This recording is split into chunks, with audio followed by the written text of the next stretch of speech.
So now whatever we do will actually be on the YouTube channel. Do you have an intro? No, we don't have any of that. Welcome! No. Welcome. And then when you kick Facebook Live, you'll see it'll actually say you're live. Kill the audio on the Facebook so we don't hear ourselves like a 10-second delay. All right, looks like we're live on Facebook, Rex. The camera's on. Can you pull it up, Saul, and see which person the camera's on? On Facebook. Everybody got their phones on Okay. mute. So it's on Rex, but remember there's a delay. So I guess just go back to OBS and then switch it. Yeah, I guess mute your phone here. When we ran the test a minute ago, Saul was in your seat, right? We're live right now on Facebook. When we ran the test, so he was sitting there, and Carlino texted me immediately. He goes, "Hey, the mic's in front of Saul's face." And then like a few seconds went by. He's like, "Actually, that's probably for the best. Just leave it there." Okay, I'm just gonna mute it here. You know what? Lucia's always getting on to me because I mute my phone and then I forget it's muted, and then like 4 days later, Never turn it back on. I'll turn it back on. I have missed calls throughout the day. All right, guys, we're live. Is camera on Rex now? Cool. Anyways, I'll probably pull up OBS. Leave it on OBS. Don't worry about the Facebook Live. I guess make it smaller so you can see it in the side, but OBS will give you real-time. Facebook will have a slight delay. All right, we're live. We'll be Facebook Live, and then we're going to pull it up on, we'll upload it to YouTube later for everybody to see. Excellent. The first whack at it. I have no idea what to do right now. But usually when stuff like this happens, I just wing this shit, and it works out way better It always than if I does. try to plan it out. Yeah, I agree. All right, so we have Rex James here with us today. Hey. Rex James used to have a beard, and he lived in a synagogue. I told him that was the first thing that I was going to say. It is true. It is very true. Actually, before we get into that, I always say, Rex, you've lived your life in like phases where you've genuinely learned different aspects of life, like one segment at a time. It's almost like chapters in a book. Like Yes. you were like one of the best in the world at archery. You were a Jew, lived in Guatemala for like a year, and Yeah. you learned that complete culture. Yeah. All kinds of stuff, right? Now you're Yeah. into jiu-jitsu Mhm. and Yeah. countless things. I've got an interesting life. I don't do anything half-assed. Everything is full-blown, just to the wall, metal to Right. pedal to the metal type of life. Yes. Which is, it's a good and a bad thing. The reason why I say that is I'm an extremist in the fact that if I get into something, I get just engulfed in it. Right. And again, the pluses and minuses of that is you get engulfed in it. Yeah. And so it does take discipline, but at the same time, those hobbies or lifestyles that you get into overtake every aspect of your life. So it's been I'm 32. I'll be turning 33, in a couple months. So it's been now in my 30s. It's like, okay, you need balance, dude. This is not healthy. And I mean, even you've said that, like, yeah, you've done everything, but there's. Well, it's interesting because if you look at it from like a 12-year spectrum, it's very balanced. Yeah, just not one at a time. You know what You're I mean? right. Like you had four. Too close to the mic. Cool. You have 4 or 5 things you do over 10 to 12 years, and then if you just were to sprinkle them over the entirety of it, it would Right. be very balanced. But it's just like wah, wah, wah. Exactly. And so now I'm learning the balance aspect. Right. But yeah, I mean, it was, it was really weird because anything I've ever gotten into from a kid. So like, I did the typical play the t-ball and the soccer and all that, and I hated it because my parents were like, well, this is what you're going to do. And the one sport that I found that was the first thing I ever got obsessed with was roller hockey, because living here in Cedar Hill growing up, we had there's no ice. Right. We get ice once a year, and everybody loses their mind. Yeah. And so so we had a skating rink that was around, down the road from here, matter of fact, that we got into, and they started a roller hockey league, and so I started playing. and fell just head over heels for it. And I got good at that, and started travel teams and playing tournaments. And Did you already notice it at the time that you're like laser focused on it? Or No. was that was the first time that you really started to become almost not obsessed, but you know what I mean, no, it was extremely focused. Yeah, extremely focused, yes.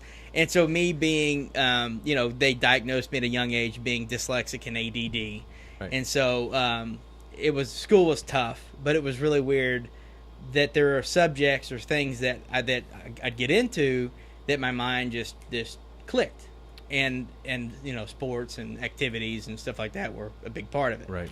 and so. I did that for a long time, and then I got my knee hurt during the game and got in a fight, and it was the whole thing. So they suspended me for a while from the So league. it was just like ice hockey, but with pretty rollerblades. pretty much, yes. And so Were the fights encouraged, like you see? no, not like in the Russian youth leagues where there's all out brawls and kids taking their skates off trying to cut people, But it was the rules were if you fought, you got kicked out. Okay. And so luckily I was in the good graces of the guy. I played for the rink I played at. I played for their travel team, so they were like, "Look, we don't want to kick you out, but we're gonna have to punish you." And so Right.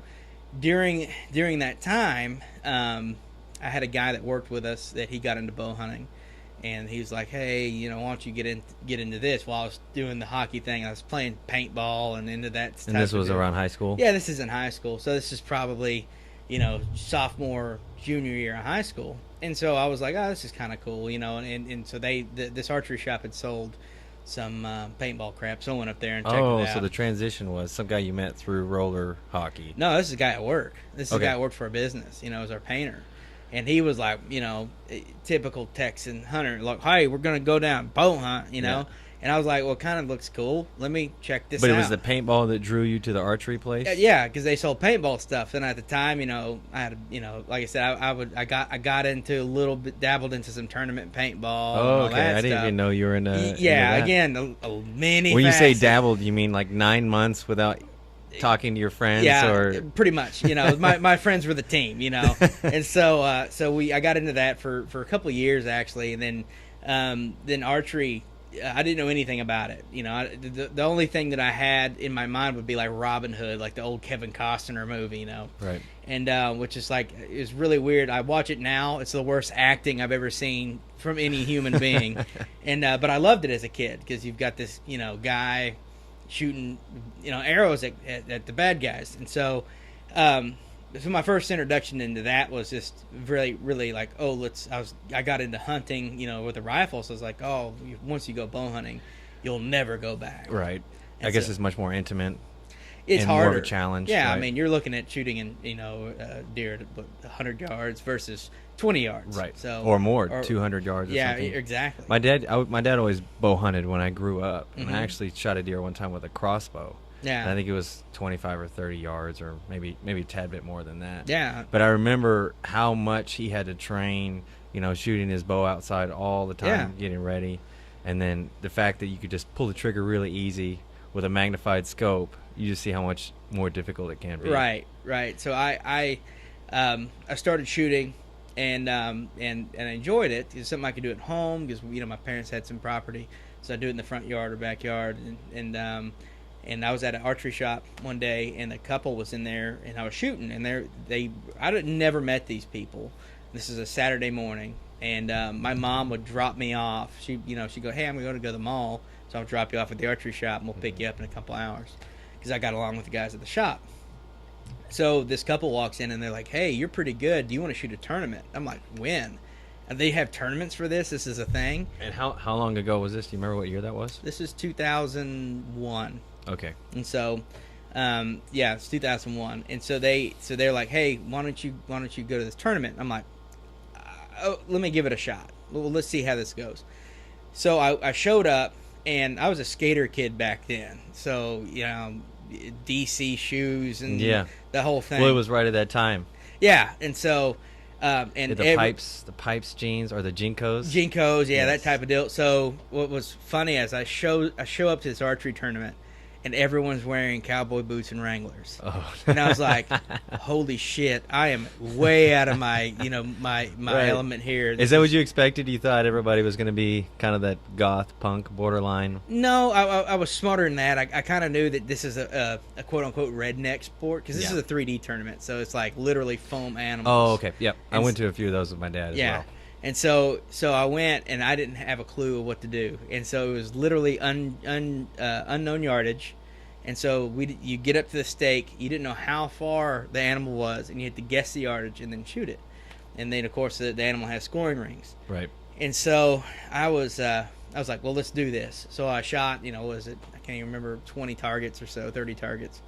And then we get done, and so they're tallying up the scores, turn my scorecard in, and so they start doing the medal ceremony. And they get to like whatever it was, like young adult, the class was at the time. I think it was like bow hunter freestyle young adult. So you just shot. You had no idea had no clue. what had you no did. It's clue like, I'm just rules. going to aim for that small circle over there. And Yeah. hope. Basically, I'd be like, they had these cheater cards that had every foam animal, and they had exactly where you needed to hit. They had the outline because you're looking at it, and they've got scoring rings on them, but you can't see them. That's right. They're like, it's just almost like trace lines, like foam inserts, right? So you can see the gap in between the inserts. Yeah, and so they would say, hey, this is the one we're shooting at. Here's where you need to aim. And then you're going, okay, that's 28 yards or so, and I'm horrible at judging yardage. So it's simulating hunting more so than the archery that you got into later on. Yeah, more or less. And so I won it.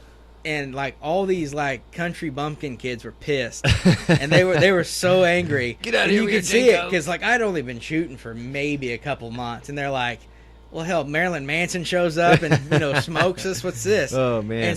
And I was shocked because I was like, "Oh, well, maybe I've got a shot. Guess I'm okay at it, Yeah. And so I ended up qualifying for the state tournament and went and got ruined over there. Oh yeah, I mean, those guys were good. So that was pretty much right afterwards. You went straight to the state it was tournament? like a week or two after because Oh, you had to shoot one qualifier Uh-huh. and you had to place, and then you can go to the state. So you might have had like the easiest region Probably, yeah. Again, I probably had more teeth than the rest of my competitors. combined. Combined. Yeah, I'm just kidding.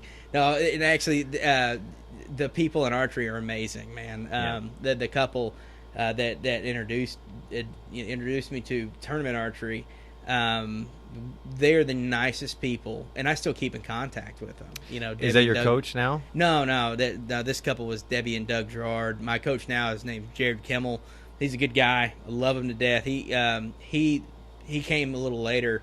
Him and his wife moved down from Washington, and I started getting into more of the 3D stuff. So I bought a legit tournament bow and a target bow, and started getting all stabilizers and scopes, Right. and get the whole 9 yards. And you were still shooting outdoor. I was still shooting outdoor, and then they had this thing called indoor, and I'm like, indoor archery, what is this? So it's 20 Air yards. conditioned. Yeah. Except for the shop that I shot at the time, it was like the gym is Yeah. no AC.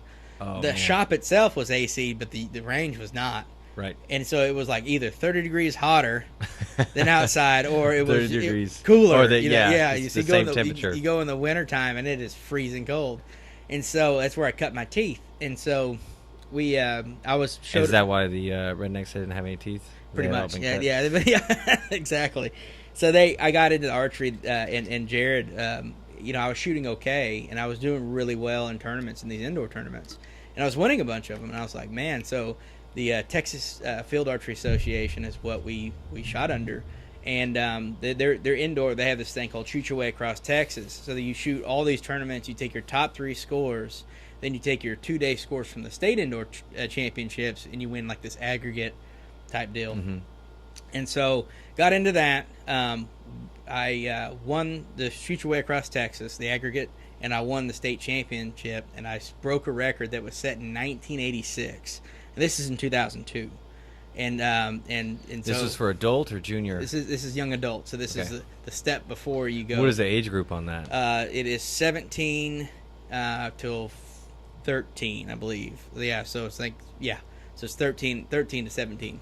Gotcha. And so got into that. I was 17, so this is my first year and last year to shoot young adult. So I ended up winning it, and the next year I went to adult, and got beat by 1X, which is like a fraction of a hair. And Wow. yeah, and the guy, it was against a really good guy. So you excelled quickly. Yeah, I took off in that. And again, Jared had a lot to do with that because he corrected a lot of mistakes that I had, bad habits. It's like with jiu-jitsu, you see people that they get stuck in like bottom side control and they put their arms right out, Right. just bad habits. It's stuff that you just, you form up. So he had to basically tear me all the way down and reteach me how to shoot. And when he did it, it made me even better. And it was Gotcha. frustrating for me. It was frustrating for him. And God bless him. He is one of the best coaches that I could ever ask for. But he was really hard on me. Yeah. He pushed me hard. Yeah. And I needed it. I needed that again. Especially early on, I imagine. Yeah. Because it had been easy enough to just go. I'm going to quit. And he's like, no, you're gonna do it right. And because I learned then he can see things that I will never be able to see. Right. And I need to listen to that. Yeah, because we all have a little bit of self-awareness, but it's not self-awareness. Oh, I'm thinking this, or oh, I'm doing that. It's actual body mechanics that he's seeing from an outside point of view. Right. So it sounds like you had this mixture of natural talent with great coaching, and I imagine a really good work ethic. Yes. Did you see like anybody that's successful really quickly has those three things? Like Yeah. someone who's naturally talented that doesn't work hard, they won't really go far. Someone who's works hard but doesn't have that natural talent, they'll get better over time, but not as fast as someone who has both of those factors. Right. And then if you have both of those factors, you're working hard and you have natural talent, but it's not directed in a singular direction, then you're not going to get as good as you possibly can. So it sounds like you had all three going on there. Yeah, I was very, very lucky. That for some reason in my mind it was like I want to be really good at this, and I think like you have to have those three things. And even not even the natural talent, because I've seen guys that weren't talented that stuck with it, that Right. they would get over time. Yeah. would get really good. Absolutely. And become professional archers and Yeah, do- it's not something you have to have. You're absolutely and right. so it's like but you it can either definitely be- helps if you want to start winning in your first, second, third year. And I've also seen people who had natural talent that didn't have any work ethic, Right. and they would get up to this point and just hit a wall. Yeah, after 2 years, they They're just done. stop getting better. Yeah. Yeah. And so for me, I just wanted to be the best. Anything I've ever been into, whether it was roller hockey or archery, or I was a drummer for years and did the whole gigging thing. And, Yeah. And again, I've done a lot. Which chapter was that? I started playing in '97. I was Okay. in like the 7th grade. Okay, so that And was so that was early on. It was early an on in my introduction to the childhood, book there. And so and so I did drums. I played for a long time after. Played all over the place, and I loved it. It was a lot of fun. That was a good time. So you did archery. Back to the archery. Yeah. Started in 2000, 2001. Yeah, when you were- 2001. And what year did you graduate high school? 2003. Okay. Yeah. So right when you're graduating high school, and this went on for 13, 14 years. Yeah, And for those that don't know, he's like a red and black belt in archery. I don't know if I'd go that far. No, I shot from pretty much competitively from 01 till 05. Right. And it became a job. And I was in 2005. It was at the point where I needed to make a decision. It was either I need to poop and get off the pot as far as going professional. Mm-hmm. And basically what you do in archery with the professional side of it is you pay your $75, and back then, and I think they're re-implementing it now, you have to have at least two other professional archery saying he's of good standing and he has the ability to do this. And so I had those guys lined up. They were like, yeah, we'll sign for you. And so it became a job more than anything. So for me, it really wore on me because I was traveling literally every weekend except for maybe 4 or 5 weeks a year. So it started to become more about the destination rather than the journey. Exactly.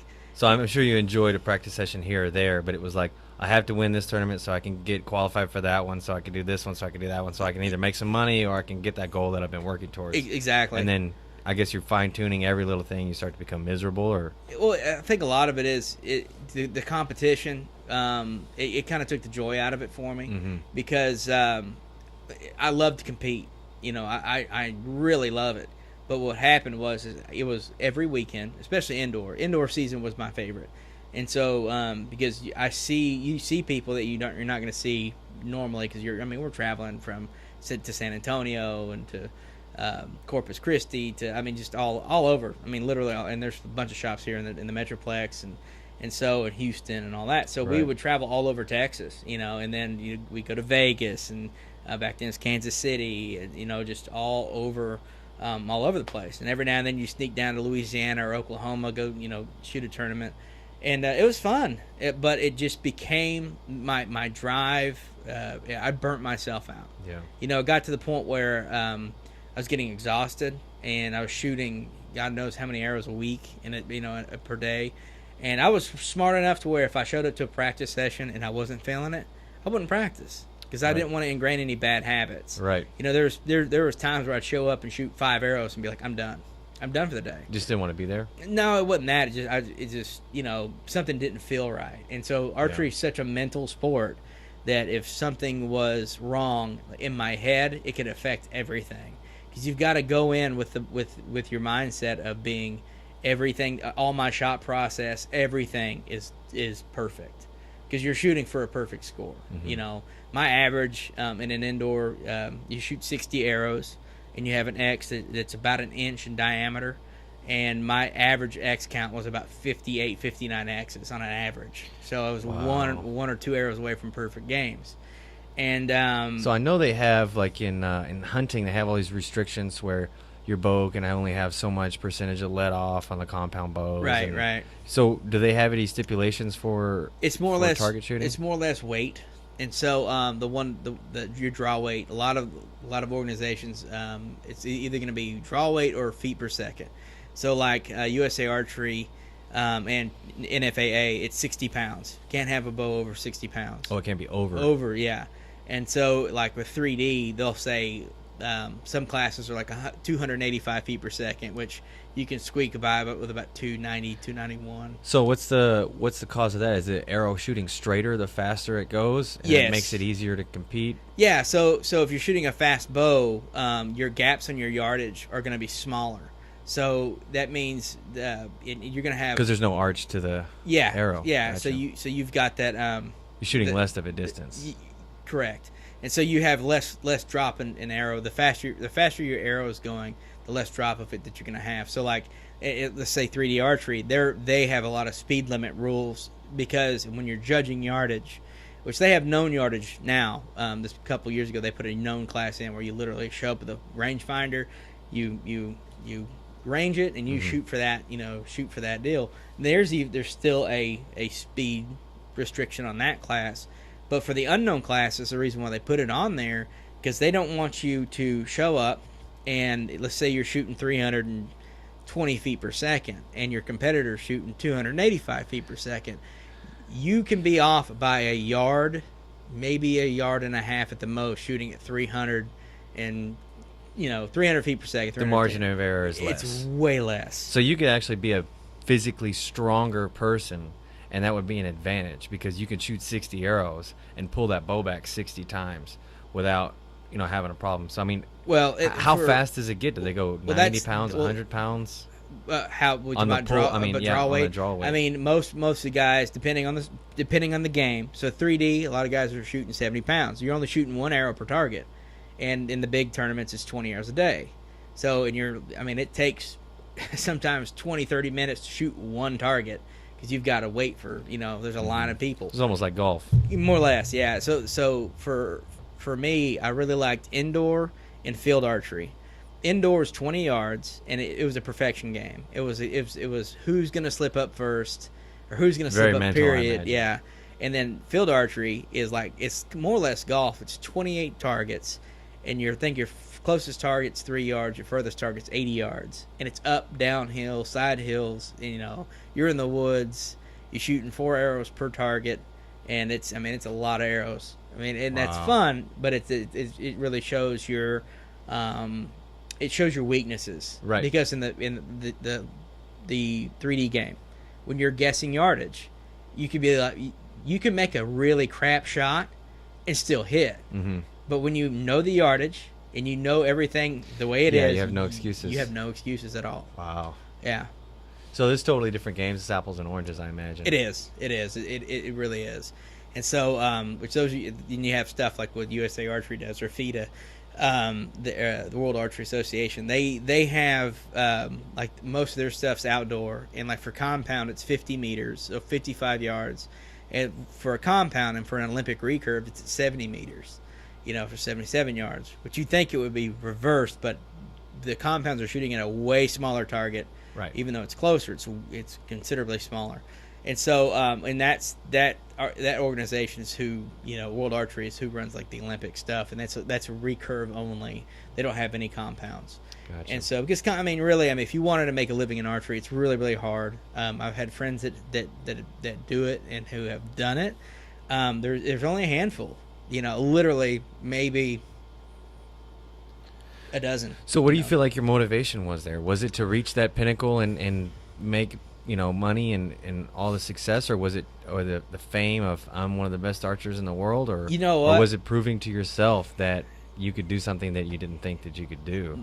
No, it was to be totally 100% honest, it was my self-worth I had wrapped up in winning. So you had identity through archery. Yes. Which we all do in everything that we do in life. Yeah, that was a big... That's a slippery slope for everybody. Well, because when you win, it's great.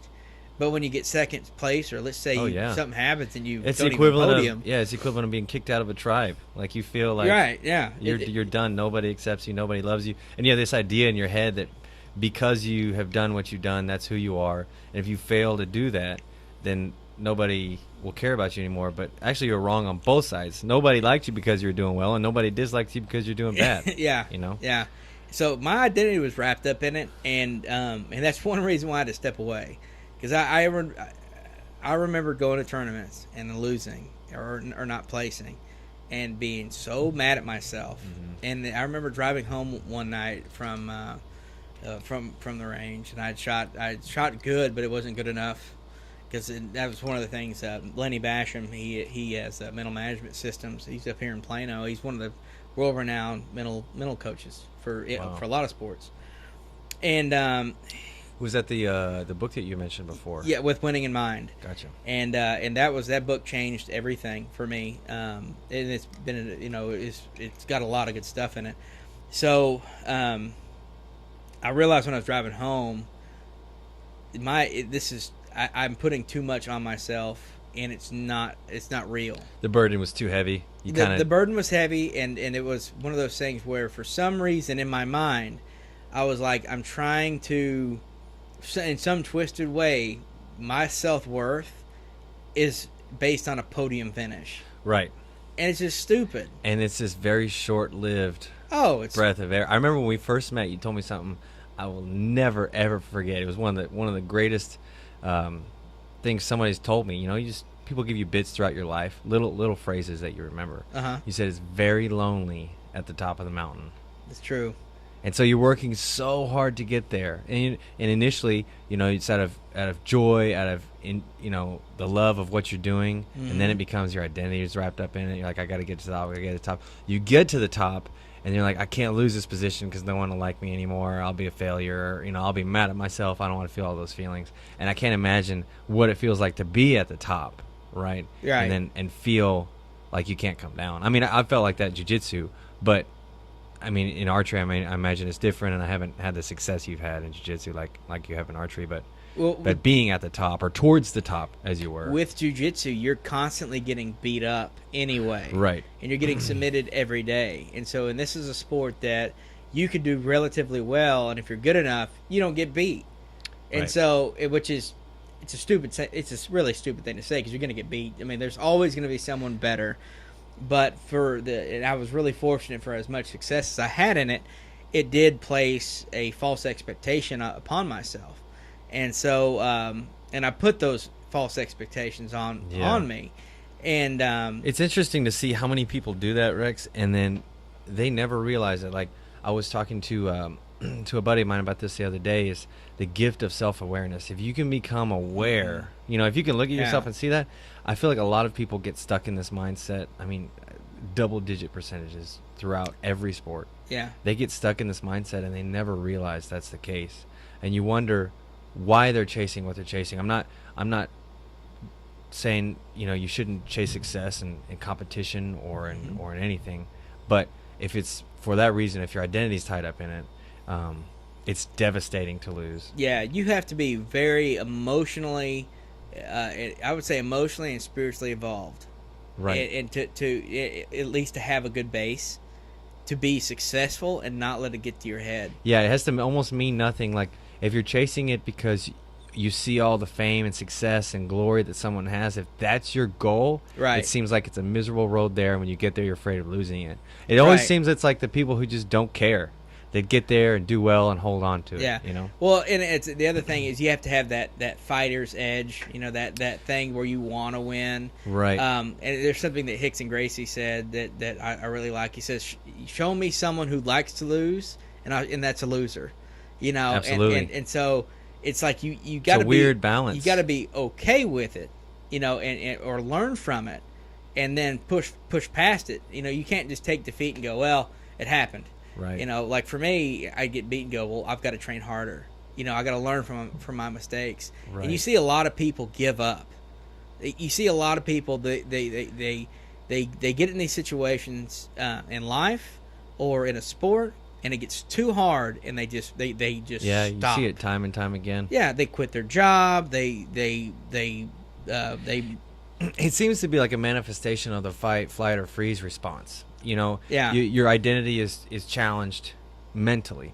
uh-huh. Whereas if, you know, they use a classic example, if a tiger jumps out, you fight, or you freeze. Right. Well, this is almost, you know, like I said, it's manifesting itself in our new age world where, you know, I'm having to fight tigers, but all of a sudden your identity or your life is in danger as if it were in the tiger, and you have to do one of those. You have to keep going forward or run away or Right. totally freeze up.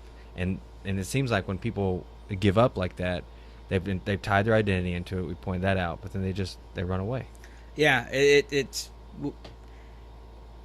jiu-jitsu exposed a lot of fear that I had Right. about every aspect of my life, and I was like, and again, because I was used to being kind of top dog, and here I am, you know, this really overweight guy coming into the sport, and I was like, wow, it's all these skinny folks, and they're all athletic, and then your wife jumps on my back and nearly chokes me unconscious, and it is like, oh my God, I'm no longer a man. Welcome you know? to the layman's world, Rex. Yeah.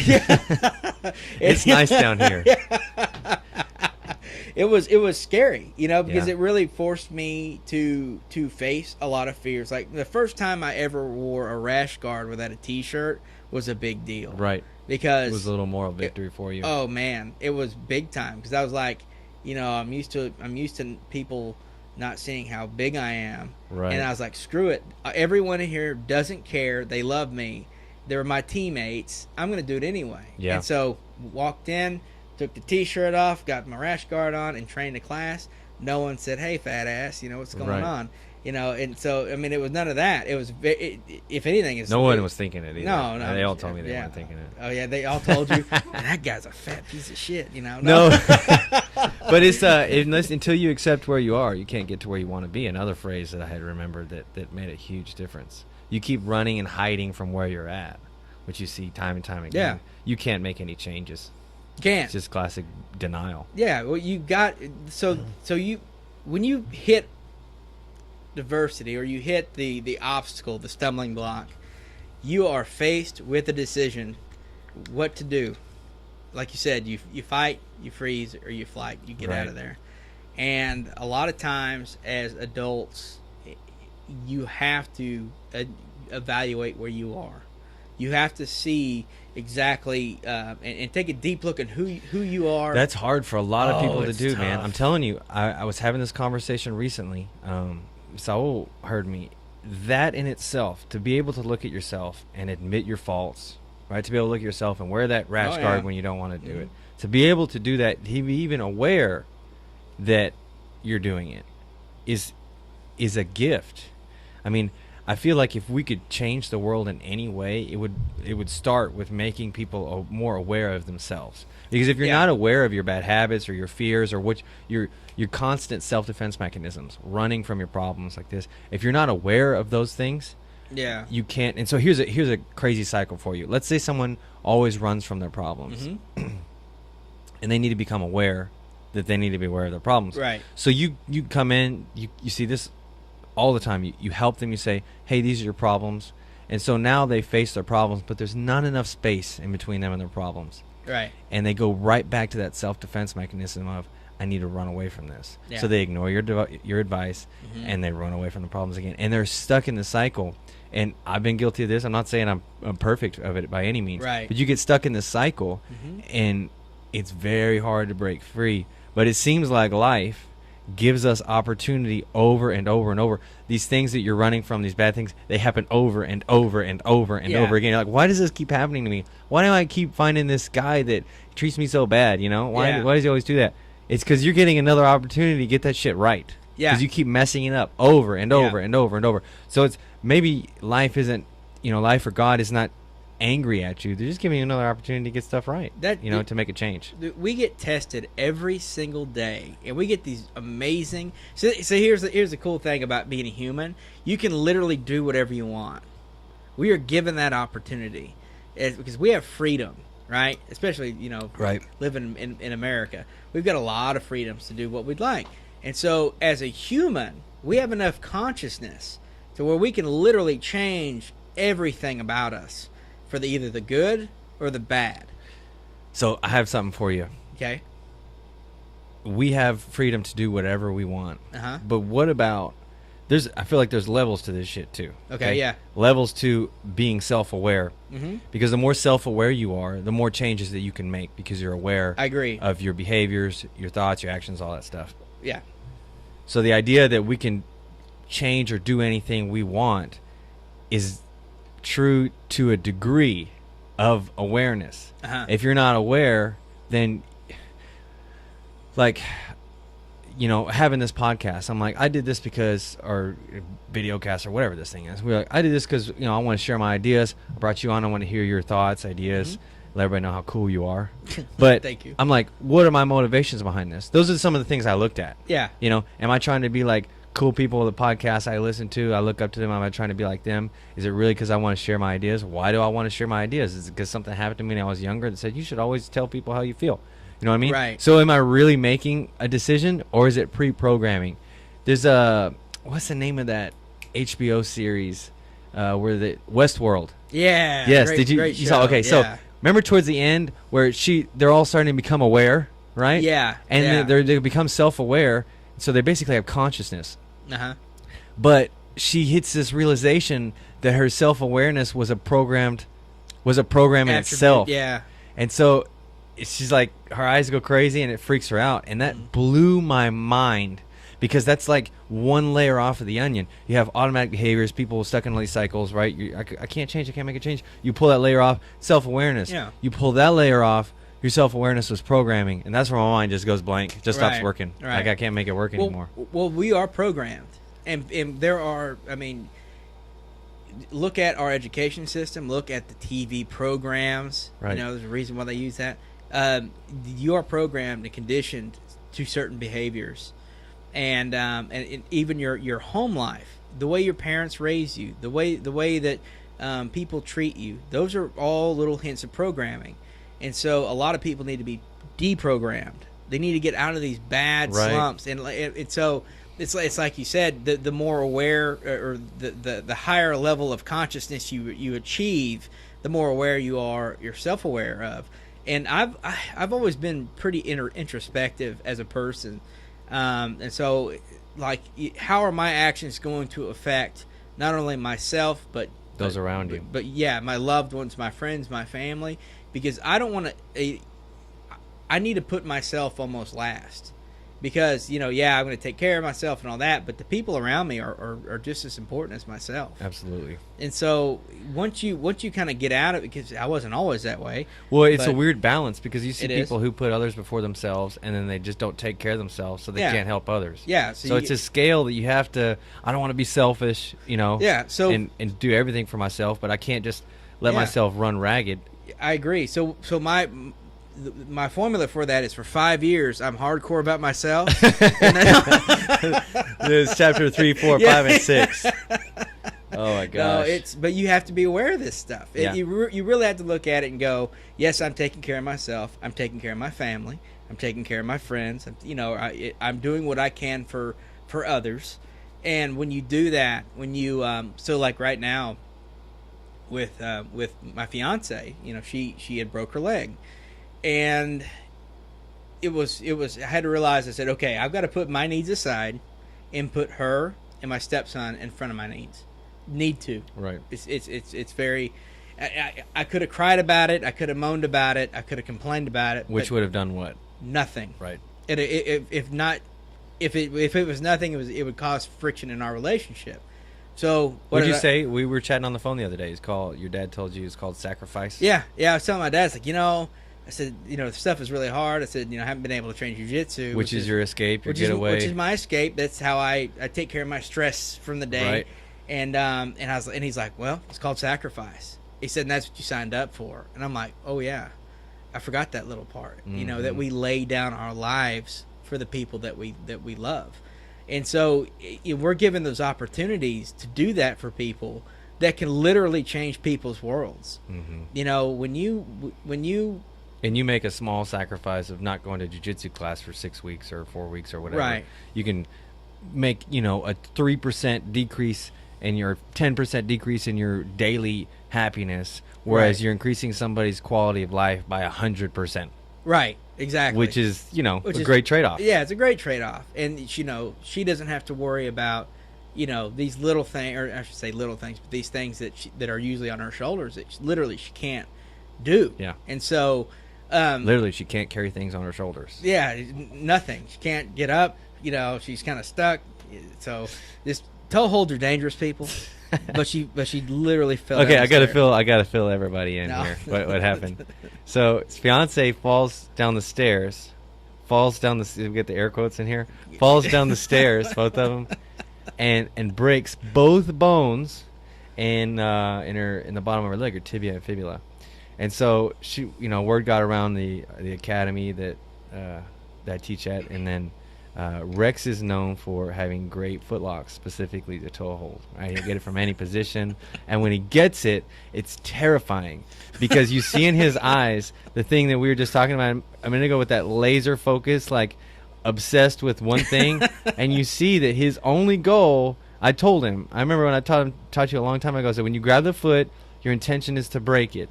And as soon as they tap you, let go. But if you go halfsies on it, you're never gonna get it. So you see that in his eyes, like it becomes tunnel vision. And I remember it's like, oh my god, my foot's gonna explode. Like you see it. Everybody else, as soon as your first hand lands on the toes, you start to wrap up the figure four. Everybody's yelling, tap, screaming because they say. So it's that same focus manifested. Your little 3-year chapters down in about 3 seconds. Which is terrifying. Yeah. But anyways, the joke going around the gym was she didn't fall down the stairs, which is ironic in itself.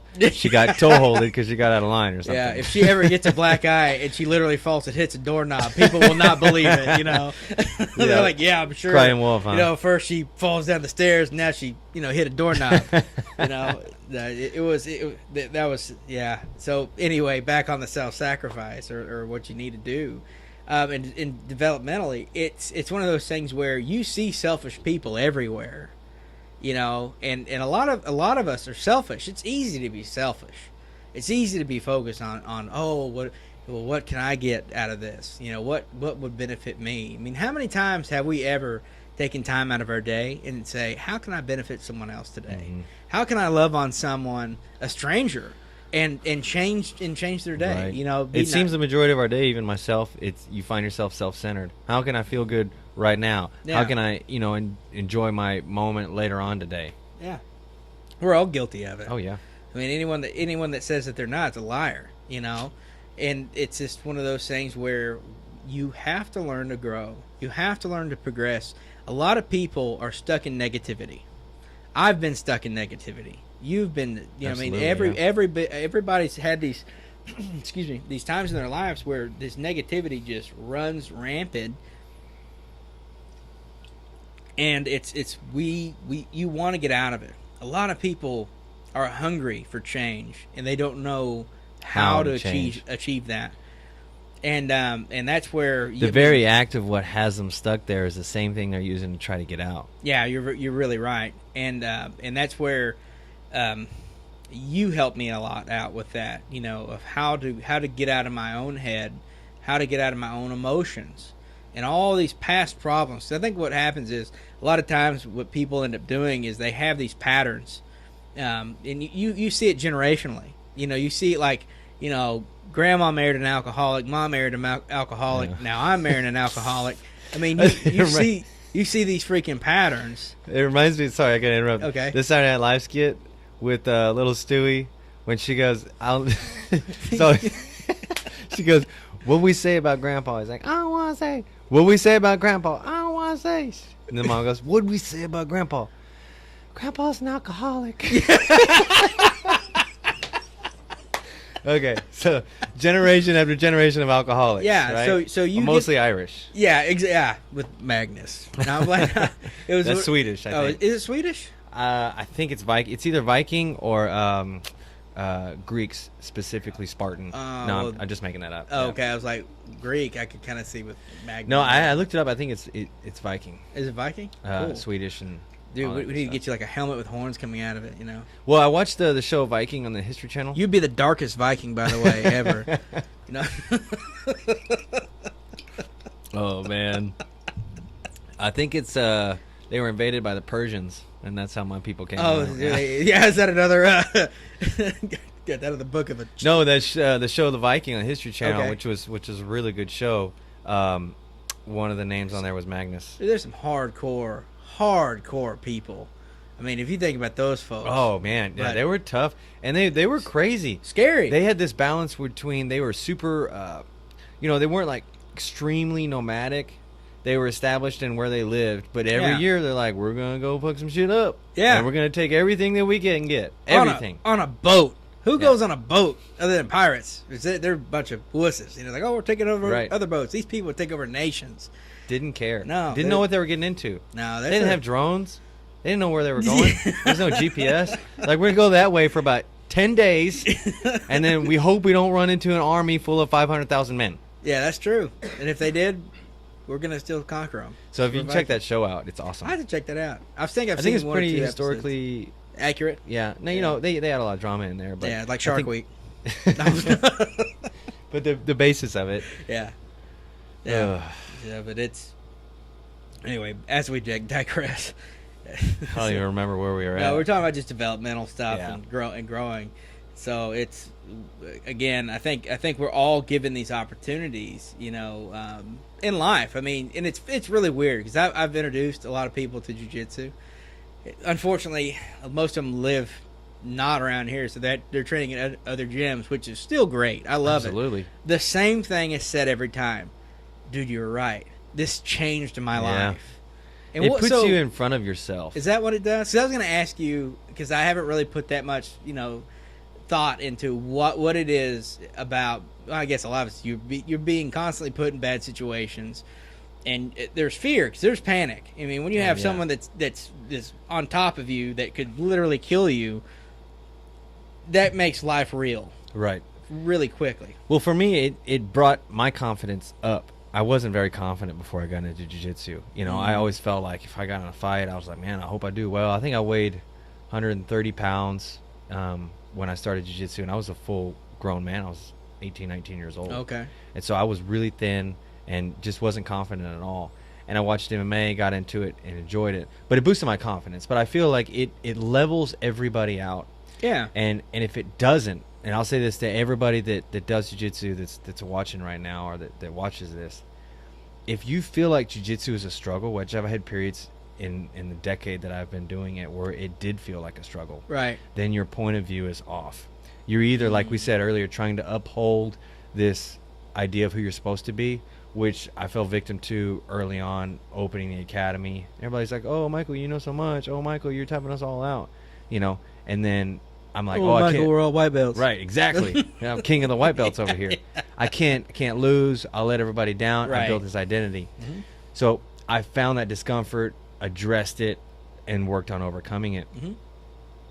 But if you find yourself uncomfortable in jiu-jitsu, not physically, but when you're going home and you're beating yourself up, and you're like, man, I just got my blue belt, and this 2-stripe white belt tapped me out on a basic arm bar or whatever, and you're beating yourself up, then those moments where you're uncomfortable are opportunities to grow. Yes. Opportunities to change your point of view. If you feel uncomfortable, you get mad at yourself, you go home, you wait a couple days, the feeling gets suppressed, and you get a tight muscle in your back because that's where your body stored it, right? Right. Then you will get another opportunity to address that issue over and over and over again until your point of view changes. I really feel like both in jiu-jitsu, mentally, and in life, when you're in a bad spot, it allows you an opportunity to learn from it. Yeah. And if you don't learn anything, you're going to get an opportunity again and again and again. Yeah, I mean, and that's what I've seen with myself, and it's helped me develop a lot. You know, it's helped me grow. And like I said, I think it makes you realize how freaking tough you are too. Yeah. If you can be on bottom and someone's smashing you for 5 minutes, and you wanted to give up the first 5 seconds, and you make it 5 minutes later, and then you realize, hey, I escaped, I reversed them, and I'm on top. I'm okay. It wasn't the end of the world, but you knew 99% sure 5 minutes ago that it was the end of the world. Yeah, that's a big lesson that it is. Yeah, it's a big boost. You know, it's like, wow, how did I get through that? You know, and then there's other times where what I love saying, and I don't know why I love saying this, but it's kind of cool. Is you have people come in who are prideful, and then they roll with someone with like Shalia. Oh yeah, she's a perfect example. Yeah, and so we won't name any names, but I've seen three that I can think of, gentlemen that have come in here and said, I want to train, I have a history of this or that, and okay, hop on the mat, and then I can roll. I've rolled before. I was like, okay, roll with Shalia. For those of you who don't know Shalia, she's 120 pounds. Probably, yeah. At the time, she was probably 18 or 19 years old, and she's submitting these guys, and they never come back. They can't take it. Yeah. But in a 5-minute round, she'll make them tap out 5 or 6 times. Yeah. And that will destroy your sense of self. Every time you're lifting a weight in the gym and you look in the mirror, you're like, oh, I'm so strong. Right? Yeah. And then that ego builds up, builds up. And then you get tapped out by some girl that's half your age and half your weight. Well, what's funny is we build up these false facades. These stories that we tell ourselves. Yeah. Both positive and negative. It's true. That's very true. And then you watch it crumble. And I've seen it crumble in myself because you do get this sense of like, oh, like I'm a grown man. I should be able to. I mean, the whole reason why I got into jiu-jitsu in the first place, I carry a pistol, and I was like, I don't want to. I mean, really, this is very last resort type stuff, and I realized I don't know how to handle myself. That would be my first go. Would be to go to the gun, and that's stupid. Yeah. Why would I do that? So I need to learn how to to take care of myself and my family without having to resort to death. Right. And so, because that's terrifying, and then because I think we get this like Rambo mentality that's like, oh, I'll just whip out my gun and shoot everybody, and that's a huge issue. I'm totally for people being able to carry guns and use them if necessary, but I've seen it time and time again, and I try to be aware of myself. Am I just, being arrogant or trying to want everybody to do jiu-jitsu? Whether it's jiu-jitsu or boxing or kickboxing, if you say, oh, there's nothing a 9mm can't take care of. There's a lot of shit a 9mm can't take care of.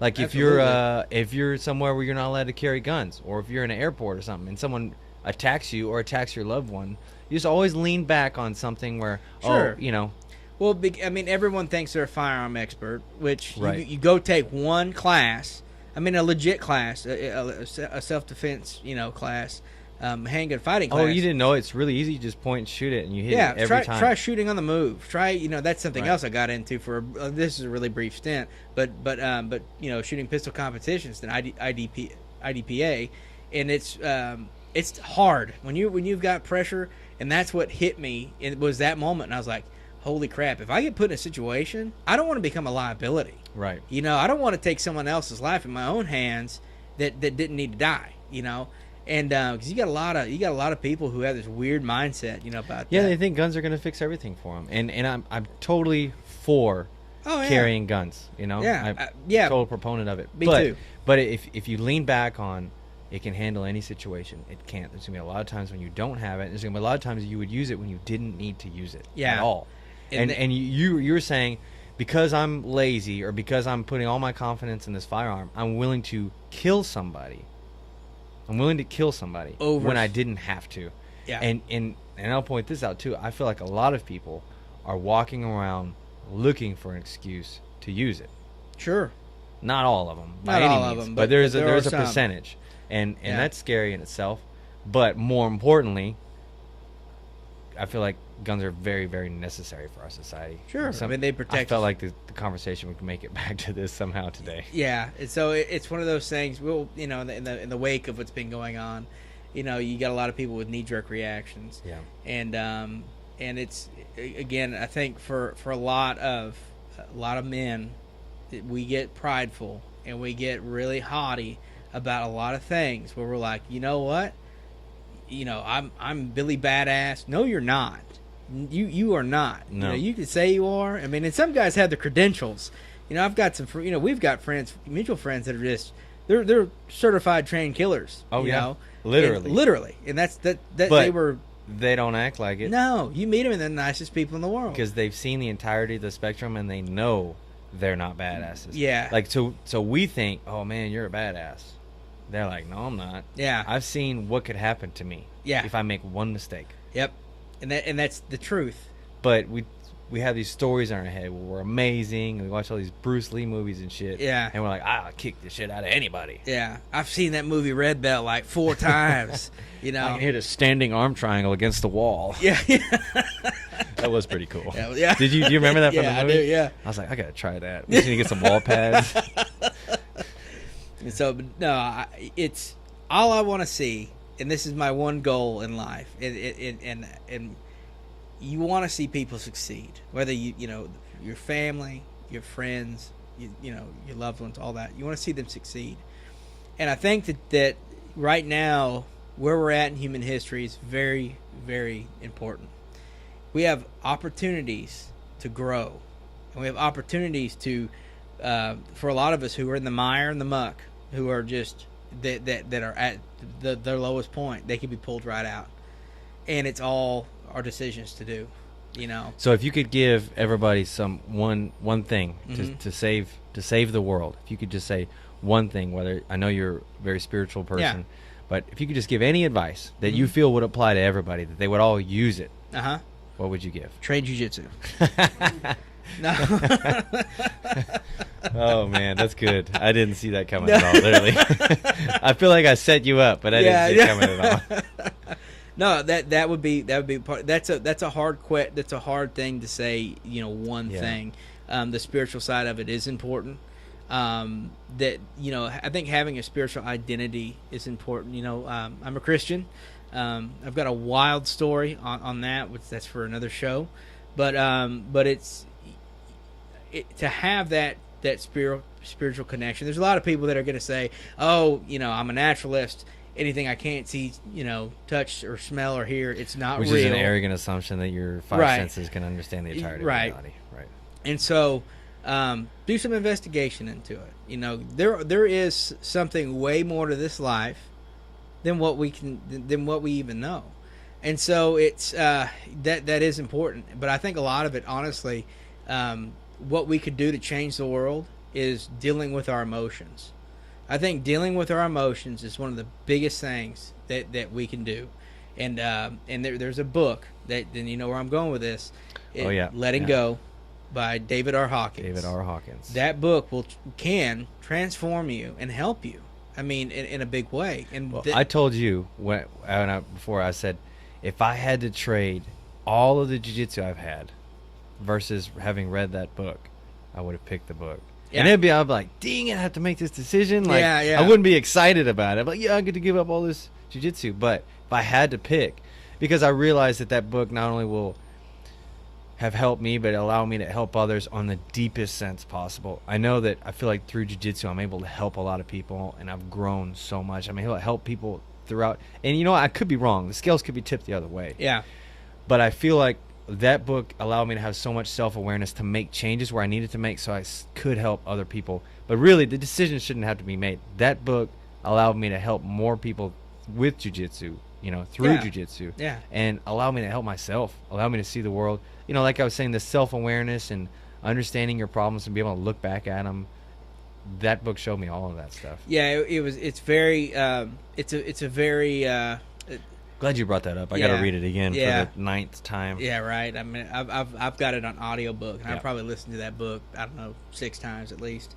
And the thing is about that book, and there's a lot of people who are going to pick it up, and they'll read the first 5 pages and go, nope. Mhm. So here's the caveat to it. It does have a lot of, hippy-dippy, kind of new age metaphysical stuff in it, but the context, Right. the context, the content is Well, it's- so important. It's very neutral. It doesn't have. It's That's not. true. It's, That's true. It's not a religious book. It's not a spiritual book, but it applies to everyone. Yeah. And it is a spiritual book. It is and a it is a spiritual book, religious yeah. book. And it's not, but it is. Yeah, And it- anybody can read that book. So if you're listening right now, and you're Christian, you're Buddhist, you're atheist, you're agnostic, whatever, you don't care. You don't Yeah. care about what we're talking about right now.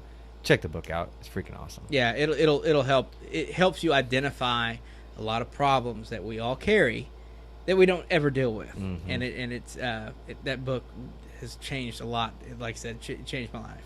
And So that's your recommendation. Read that book And train jujitsu. and train jiu-jitsu. Yeah, do the 2, and you'll be okay. Cool. One more thing before we close this sucker down. Okay. I know Saul has a birthday party. We're about an hour right now. Tell us about when you were a Jew and you had a beard. That was the first thing I asked you, and you dodged Okay, it totally. All of a sudden, we were talking about archery, and I'm like, he dodged. I didn't this. really dodge it. We dodged it. No. Yeah, you No, dodged okay, it. so my Jew days. So back in Rabbi Rex days, it was. Were you rabbi? No. Oh, I was like, man, that's He's some like- material he's for like, a "Say while. what?" No, how I got into Judaism, and it was really Messianic Judaism. So these are Jews that believe in Jesus. They believe that he's the Jewish Messiah. They call him Yeshua HaMashiach. They call him by his proper name. So what's the difference between that and modern So- Christianity? Quite a bit. Well, I shouldn't say quite a bit. There are some differences. So a lot of people in the Messianic Jewish congregations, in that movement, if you will, they're going to be more lean towards like Old Testament stuff. So they're going to celebrate the 7 high holidays versus Christmas and Easter, and so they're going to be way more Jewish oriented than they are going to be Protestant or Catholic oriented. And so what for me when I was going down my searching road, and I went and looked at all these different religions and philosophies and stuff. The one that I kept coming back to was Christianity. It was biblical Christianity. It wasn't really necessarily modern day Christianity. And so, because I kept looking into things, and that's just where my heart just kept kind of going, and where things started kind of making sense. Because I was starting to see stuff historically, written by like Josephus and these other Jewish authors that were saying, yeah, this guy was real. Because a lot of people go, oh, there's no historical fact. Well, that's false. I mean, there's a lot of scholarly work done that is Other sources. Right. Yeah, extra biblical sources. And so I ran into a man. His name's Trey Schneider, great guy, and his wife is a Jew, and she believes in Jesus, so she's a Messianic Jew. So they were going to a synagogue in Plano. So I was like, hey, I want to check this thing out. And so I went and checked it out, and I was blown away by it. Because you had, see what people don't realize, a lot of Christians don't realize, that the whole Bible is a Jewish book. Right. The whole thing is, there's like 2 books in the New Testament. I mean, the New Testament is, a quarter of your Bible.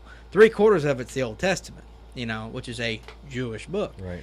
And so when I started going there, it made a lot of things way more clearer to me, because It's closer to the source.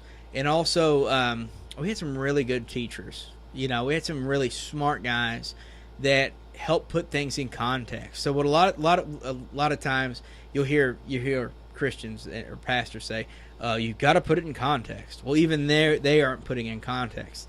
They're the way that they are, the way that they're doing their hermeneutics or their teachings, or the way they're interpreting it. It's kind of they're taking a 5,000-year-old text, they're trying to match it to a 21st century. It's hard to do. Okay. It's really hard to do. So what you have to do is understand where these people came from. How did they think? What were their rituals? What was going on? So it's almost like similar beliefs, Uh-huh. give or take a little Yeah. bit, but you're diving more into the culture. Correct.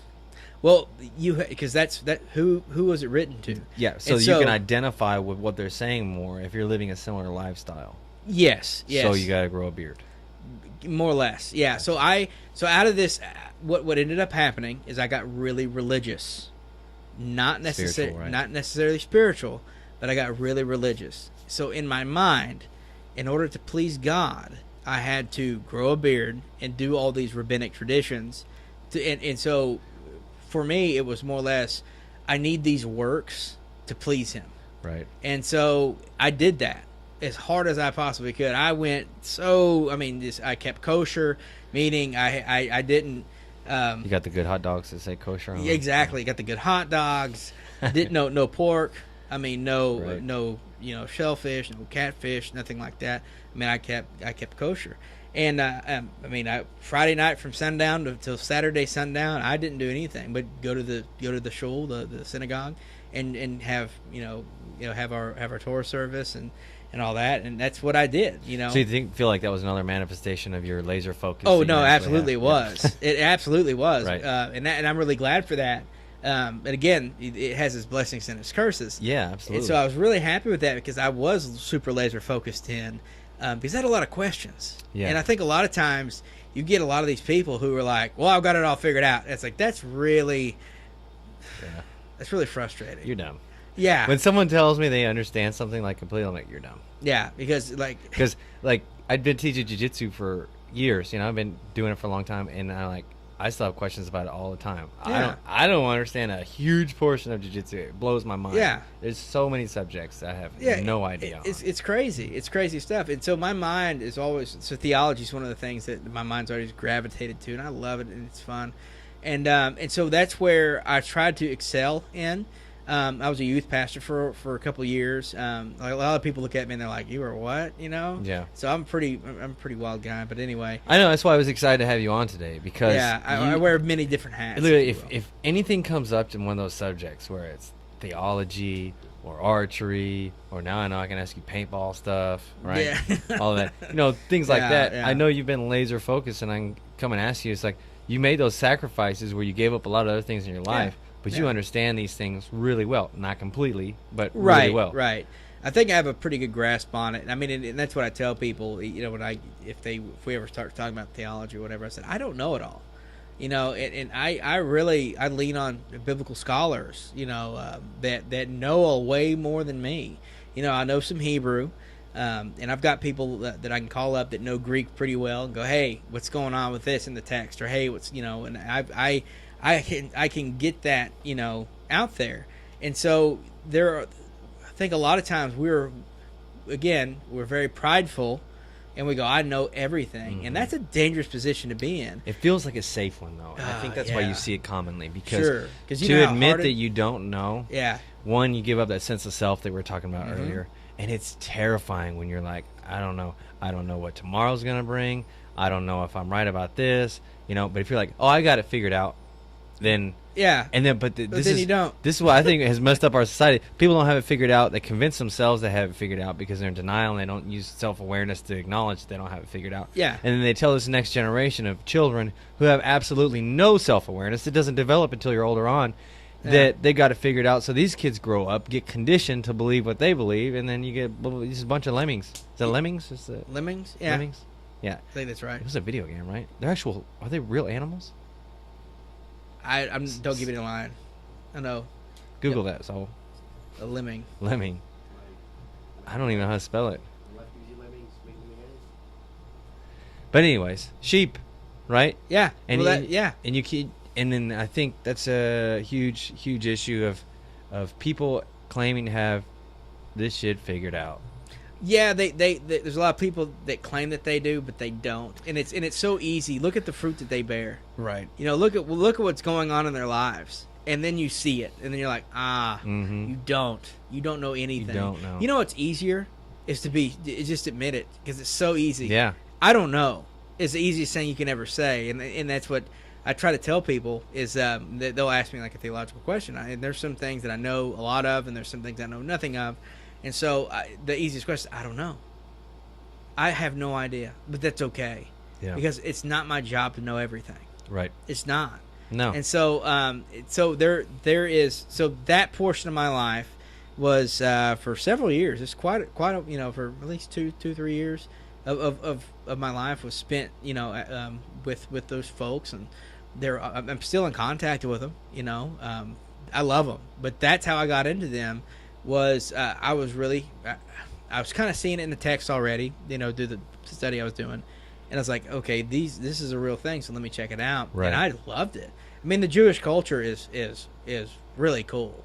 And that's the thing when you're sitting there in the synagogue and you're doing the liturgy, and you're reciting these Hebrew, prayers and psalms. You're saying stuff that goes back thousands of years. They've been doing it the same for thousands of years. And you say these prayers and you're going, wait, this is something that Jesus would have prayed. This is how he'd have blessed his bread.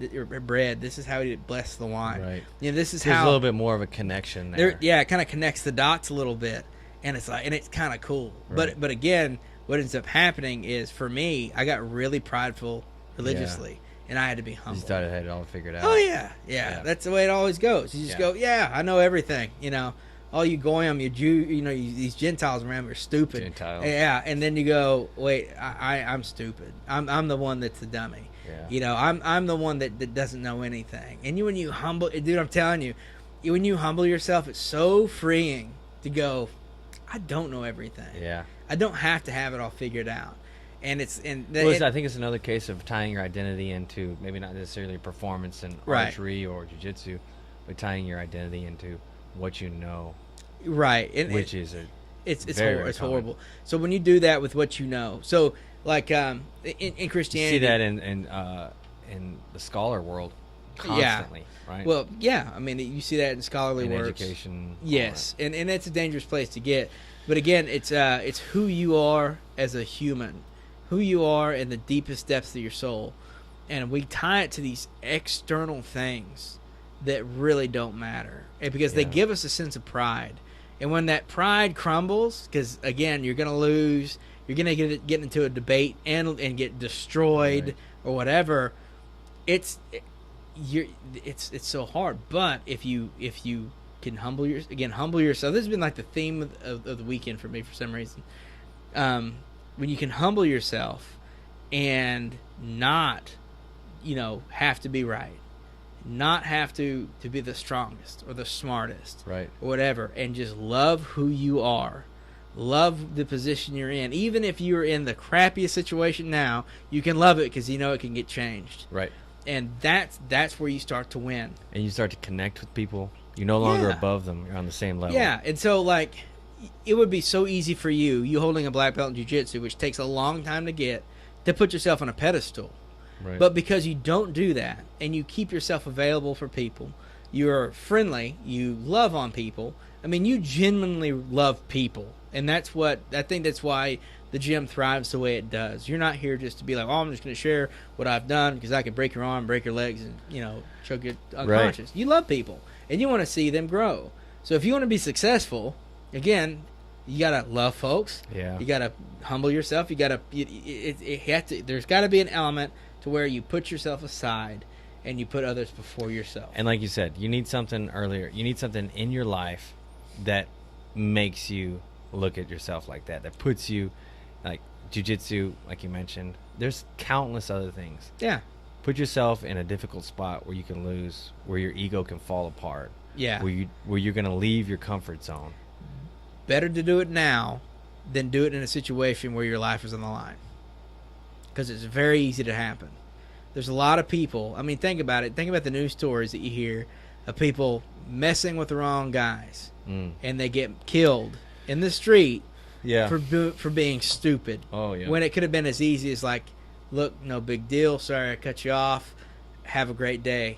And all they had to do is be, because they have the story in their head. They're big and tough. Yeah. They watch all the Bruce Lee movies. Yeah. If I feel like if a fight goes down in the street, I want to have nothing to do with it. You're right. Unless I absolutely have to. I don't know if you have a gun. I don't know if you have a knife.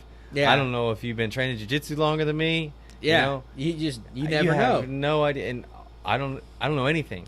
Maybe you're 350 pounds of pure muscle, right? Yeah. jiu-jitsu works, but it's gonna be hard. Yeah, you better hope that guy gets. You better hope he gets tired fast. Exactly. You know. So I've been very humbled by jiu-jitsu. Yeah, it's good and stuff. I realized that. Look, if you've had any questions about jiu-jitsu, and if this is for the listeners, if you have any questions, reach out to Michael. He's the expert in the room on this, and he can maybe there's 4 people in here. Yeah, there's 4 I'm people the expert in this room. in this room, literally Yeah. the 4 walls. that we're in. Probably like a half-mile radius, but after you leave that, there's more people. There's more experts. That's true. but you can reach out to him if you have questions. Hey, when's a good age to get my kid into it? Hey, what am I too old? Am I what class do I need to sign up Yeah, for? or What do you just have? Google jiu-jitsu just watch around them. wherever you're at. Yeah, and anything that pops up that has more than 3 or 4 stars on Google, you should be just fine. Yeah, and so it's cool. And the thing is, the people that are in it, I think that's my favorite part, and that's one thing I loved about archery too, because we had at the archery shop, we had all these cool old guys I used to hang out with. Wise old men. Wise old. And it's sad because I've gone to a lot of their funerals lately, but it's like in the past couple of years, because you see these old guys die off, but it's cool the wisdom that they kind of passed off to me, and it's cool to see this group of guys, because what's weird is, I mean, even though I'm in my early 30s, I'm still kind of like not the old guy in the gym, but I'm one of the older gentlemen. I'm in the master class, and in the masters division. Well, it's enlightening to hang out with older people because they've learned everything that we're learning. Right, and that's what's funny about, like, when you're a kid and you got it all figured out. Yeah, you're like, man, I'm so smart. I know everything. Yeah, and then you get like. So when you're 20, you look at yourself when you're like 13, and you're like, man, I was really stupid. Yes. Then you get to 25. And you look at when you were 20. Yeah, and you're like, oh man, I can't believe 5 short years ago, And then you get to 30, and then you keep doing it. You just keep doing it, and you're like, wow. So here's my thing: if you don't look back at your life, and 5 years ago, and you haven't changed one bit, you got some work to do. Mm-hmm. 'Cause I think you should constantly progress in anything that you do, without the expectation of being perfect. Yes, which is that yin and yang, that balance. that was my big problem. Is I wanted to be perfect. I wanted to shoot the perfect score. I wanted to play the drum part perfect. Or whatever. I wanted to do these things to perfection. Right. You weren't looking for progress. You were looking for perfection. And now I just look for progress. And when even if I don't see it, if I go to class and have a bad class, everybody taps me out. I get it's just been a rough one. Mm-hmm. It's okay. I had a great time. I showed up. I'm still alive, and I had fun doing it. We're sitting here laughing and having a great time. And you had the opportunity to build that mindset. Yeah, it's good. It's good stuff. It's great. But if I'm looking for perfection, I'm just gonna let myself down, and that's why I was like, okay. The last tournament I went to, I didn't care. I mean, the last 2 that I've shot, I had no sponsorships. I had nothing. Oh, for those of you listening too, he was sponsored by Matthews. That's when I was like, oh, you're kind of a big deal. Yeah. I was like, my dad used to shoot those bows, and he paid like $1,000 for them or something. It's a big deal. So yeah, I was what they call co-op shooter for them. So I think you're a very humble person, having not have bragged about that. Because I'd be like, yeah, I'm sponsored by Matthews. I got my T-shirt. Kind of a big deal. Yeah. Like, what were you saying? But I can't remember now. Oh, you done a couple tournaments recently? Yeah, I did 2 tournaments, and I went in with the attitude, I'm going to do this for fun and not care the outcome. And how did you perform? I won both of them. Yeah. And it was no pressure, and I had a blast.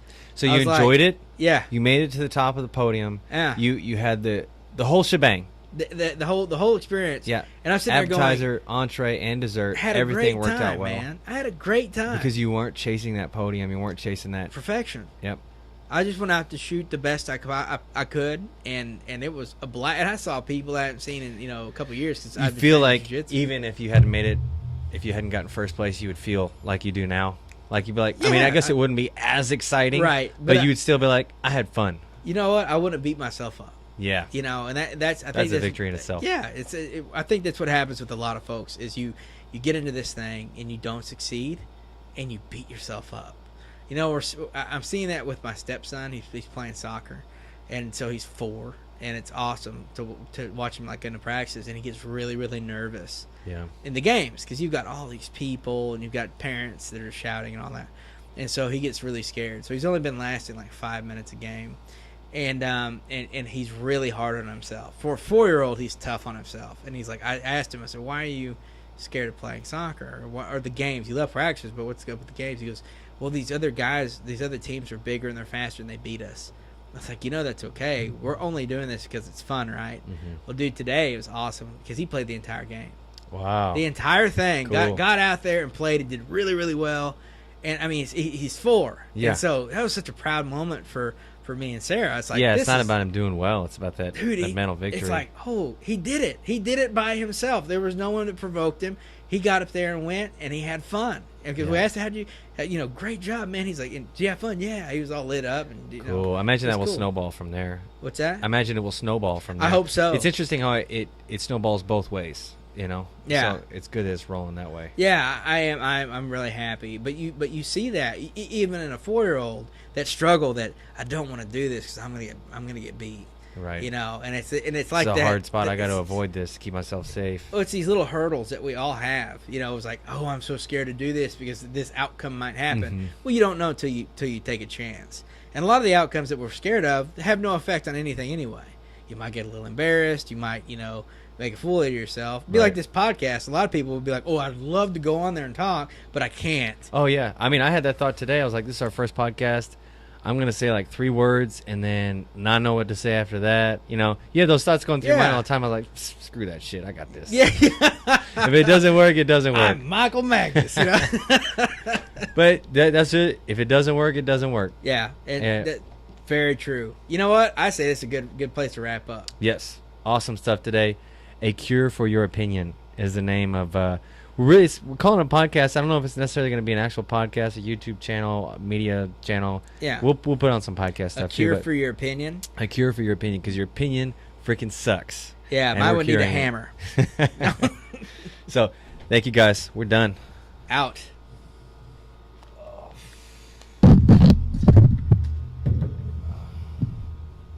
Cool, man. That was fun. You guys should hear it on here. It sounds so much better. I took them off for